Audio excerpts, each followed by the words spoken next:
they will annihilate the Ukrainian identity, turn them into Russians, and then start press ganging them into the military and send them into meat wave attacks against the Baltics, against Poland in the Suwalki Gap. We're trying to prevent Russia from getting stronger. And I don't care about what Russia thinks or feels. Russia is not a great power. In today's video, Jake Bro and General Ben Hodges absolutely destroy Piers Morgan and his MAGA panel in a heated debate about the war going on in Ukraine. While Biden and Zelensky were discussing real strategies, Trump was out here calling for Ukraine to surrender, and JD Vance was busy pushing Russian propaganda. And yet, Piers still tried to spin it like Trump is some kind of diplomatic genius. Yeah, not today. Jake and the general shreds every bogus argument, and you can literally see them struggle to keep up. So let's dive in and watch how Piers Morgan and his MAGA puppets get embarrassed in this heated debate. Russia has an economy the same size roughly as Spain. Do you think Spain is a great power that the United States should respect? Exactly, dude. Listen. We are in the business of trying to be a world empire, and we're going broke. We're $36 trillion in debt because we can't afford to do it. We've blown $8 trillion in the last 20 years on foreign wars. Why is Donald Trump talking about invading Greenland? Why is Donald Trump talking about invading Panama? I don't agree with that. Why is Donald Trump talking about annexing Canada? Why is he talking about ethnic cleansing in the Gaza Strip? That is empire. See, you lost MAGA is the one pushing for America to be a global empire. That's a total red herring. Total red herring. Total red herring. And by the way, I don't support. Go the guy who smokes and spends all day arguing with strippers and OnlyFans girls going to speak up? I don't know. They make better arguments than you do, General bro. Ben Hodges, it's not my fault that you have a low IQ than a stripper and an OnlyFans girl. You're an expert.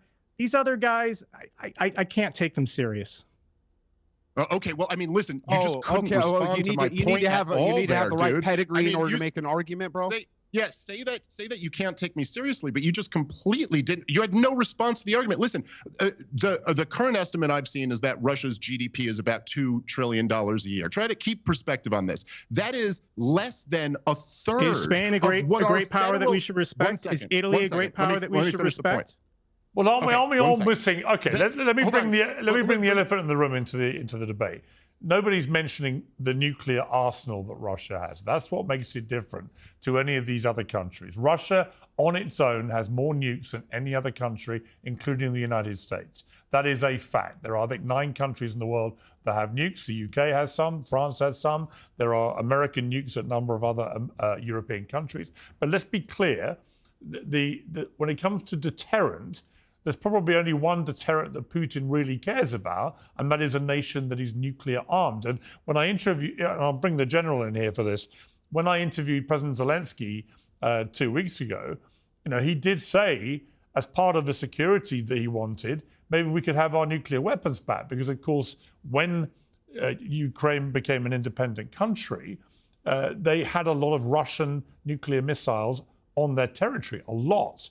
And they agreed to give them all back to Russia, but only because Russia, America, and the UK gave undertakings that they would be guaranteed defense. And that hasn't materialized.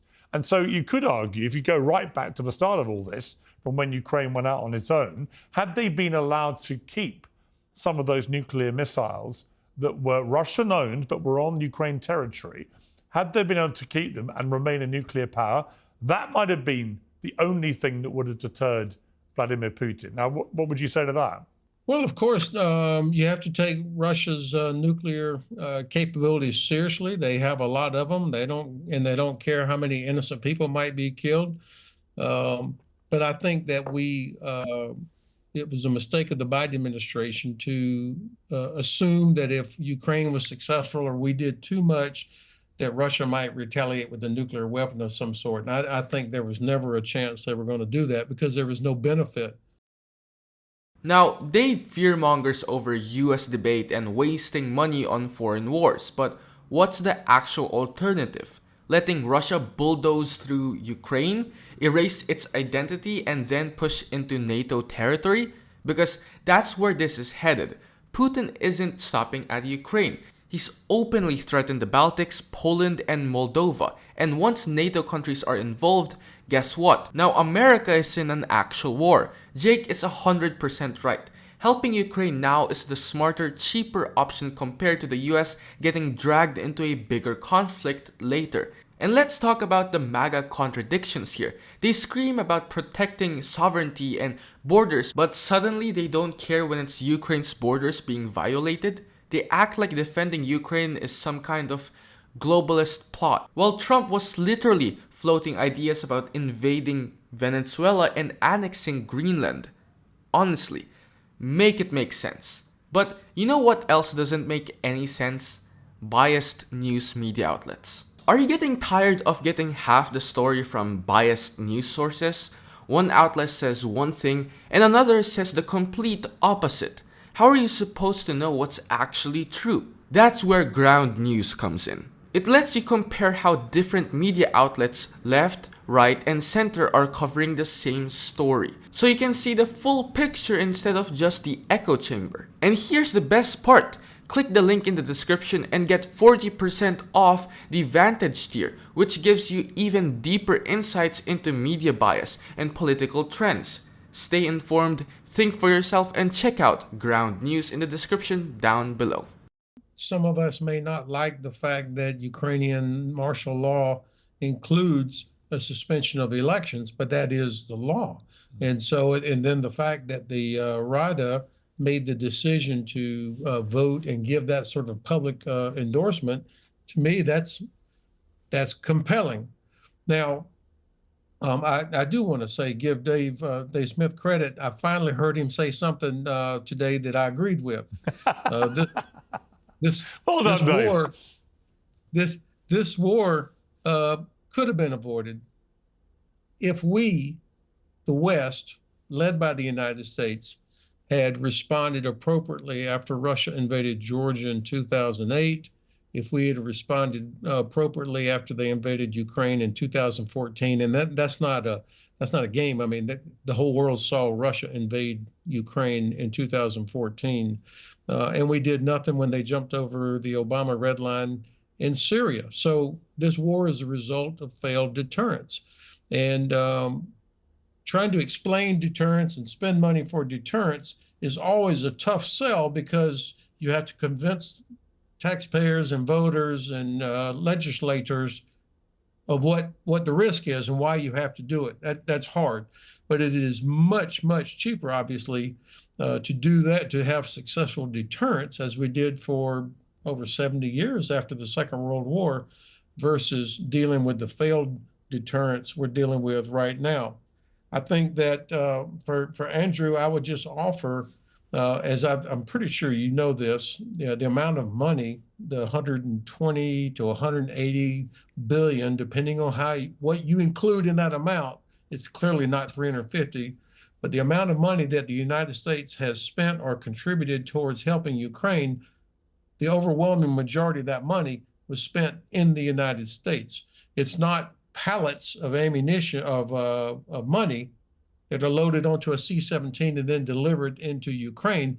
It's money that is spent replacing or buying ammunition, refurbishing old equipment that is then loaned or given to Ukraine. And of course, there are no U.S. troops in Ukraine except for those officers that are assigned to the embassy and the Office of Defense Cooperation, whose task is to make sure accountability of every javelin, every artillery round, every set of binoculars. Oh, you can shake your head if you want to. That's a fact. Now, General Hodges makes a key point that keeps getting ignored by people like Wilson.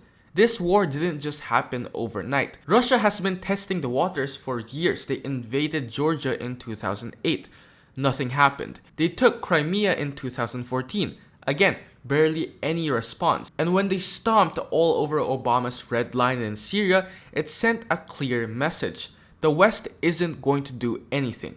That failure of deterrence is exactly why Putin felt embodied to go all in on Ukraine in 2022.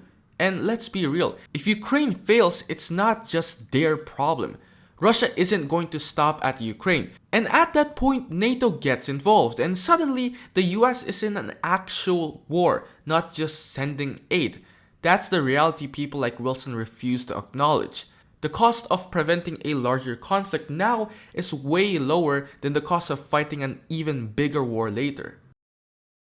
So why don't you stop pretending that we don't have United States Special Forces on the ground right this second? We don't have CIA agents all over Ukraine right this second. Why don't you just stop pretending? Because it's nonsense. And we all know it's nonsense. This is the way, hang on, this is the way it's been going for a long time. And when you talk about, well, Andrew, what we're actually doing is we're spending a whole bunch of money on refurbishing equipment here instead of buying new equipment to send over there. So what?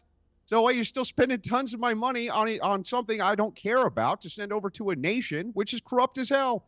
So can we just stop BSing each other for a second? Yes, the United States has boots on the ground there. Yes, we have special forces units there. We have CIA agents there, and we would be fools to pretend we don't.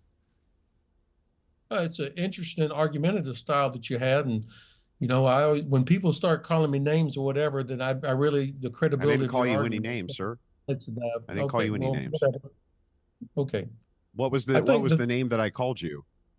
I think the key is this idea of trying to end Perhaps you're just the offended war. by tone. You just don't like tone. You know, maybe a little tone policing getting worked in there.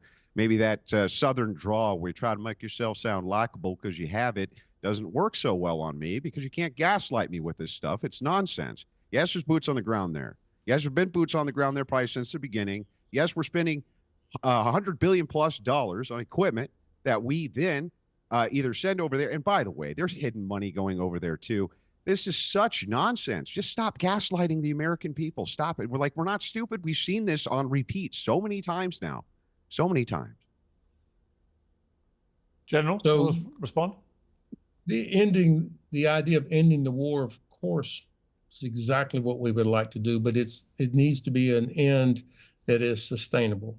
And I think President Zelensky understands that he can't just sign or accept an end to the war where Russia will wait for us to lose interest, because we always do lose interest, and then they pick right back up with a resumption of the conflict after we have left or turned our back. And so I think it's reasonable to expect the Ukrainians to want some sort of guarantee, whether that's continued aid, continued equipment, or presence. Right out the gate, Wilson starts throwing out baseless claims, especially the corruption argument. Please, Ukraine is fighting corruption while fighting a war. Meanwhile, Russia is literally run by oligarchs and war criminals, but Wilson conveniently ignores that. Funny how that works. Both debates followed the same exact pattern. Jake Bro and General Hodges laid out facts on why supporting Ukraine is crucial, how most aid stays in the US, and how stopping Russia now prevents bigger disasters. Meanwhile, Wilson and David spewed MAGA talking points, downplayed Russia's actions, and acted outraged over spending while ignoring massive tax cuts for the rich. Classic bad faith arguments. But this is it for today's video. I hope you have enjoyed. If you did, make sure to hit that like button, subscribe, and share your thoughts in the comment section down below.